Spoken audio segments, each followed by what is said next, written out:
Something just happened in South Africa, and most people don't even realize why. A law created to heal the wounds of apartheid is suddenly being changed, not because the injustice is over, not because Black South Africans now control the economy, but because pressure arrived. Pressure from outside, pressure with tariffs, pressure with threats, dressed up as concern. They say it is about investment, but history tells us something darker. When Africans begin to touch economic power, the rules always change. If this feels familiar, if you have seen this story play out across Africa before, like this video, share it and subscribe to Afriscope TV, because if we do not tell our own stories, others will rewrite them again. Moving on now to South Africa.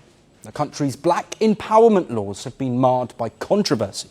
These laws were designed to right the wrongs of apartheid, but they have drawn Donald Trump's frustration and put Pretoria in his line of fire.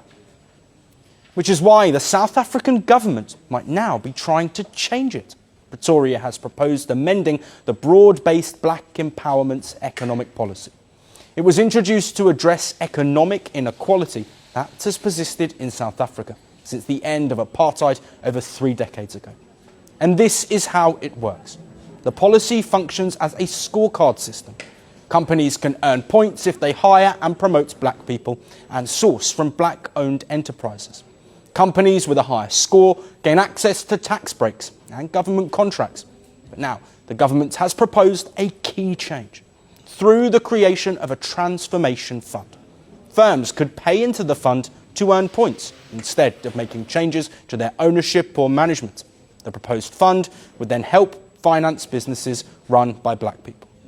The draft amendments were announced yesterday, and they are open to public comment for 60 days before being finalised. The amendments are a commencement of a process that we are embarking on, which is the review of transformation and broad-based black economic empowerment policy.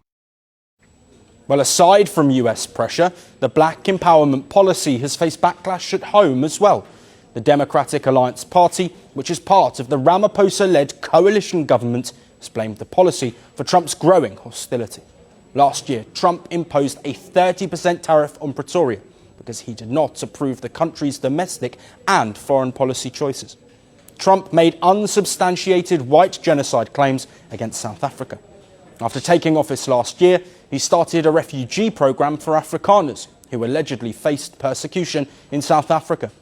Trump's former ally and billionaire Elon Musk has also accused his birth country of discriminating against white people. Musk said that because he is not black, his company Starlink could not get a permit to operate in South Africa. Critics have also said the policy is being misused to benefit a few politically connected people. Meanwhile, President Ramaphosa has denied all such allegations.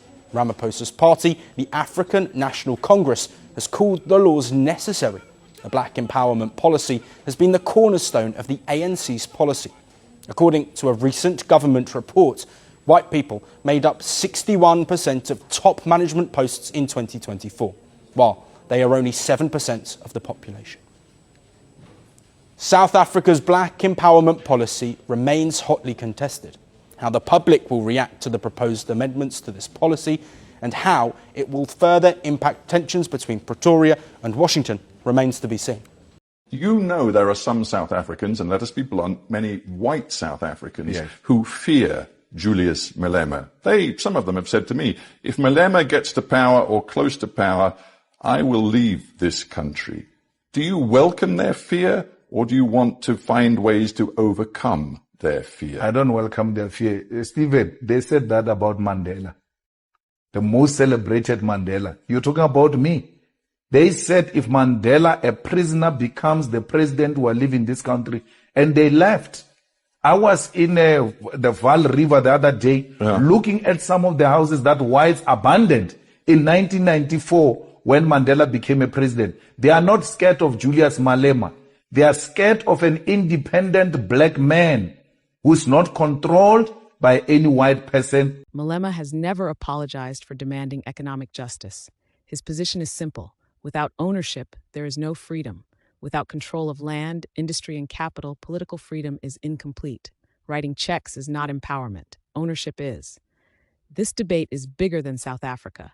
Across Africa, the pattern is familiar. When Africans demand control of their resources, pressure follows. Sanctions, tariffs, warnings, and calls for reform.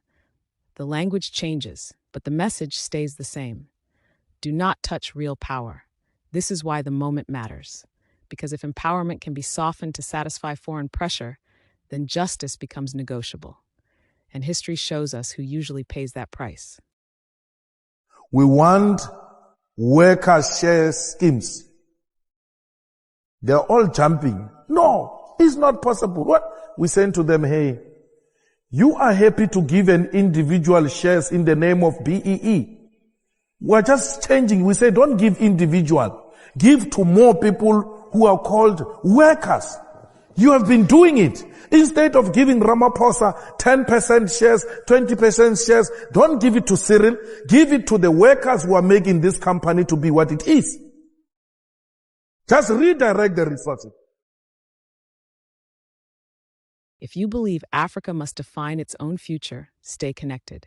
Subscribe to Afriscope TV. Share this conversation, because Africa's story must be told by Africans. When the racist, ignorant Donald Trump said, we need your minerals to create jobs for our people, our president did not push back. He did not say, we also need jobs. He smiled and nodded like a well-behaved servant in front of his master. Disclaimer. The views and opinions expressed in this video are based on publicly available information, news sources, and independent analysis. Afriscope TV does not claim to represent any government, political party, or movement. Our goal is to amplify African voices, educate the public, and spark meaningful conversations on global and continental issues. We encourage our audience to engage critically, verify facts independently, and participate in peaceful, lawful civic discourse. This content is for informational and educational purposes only.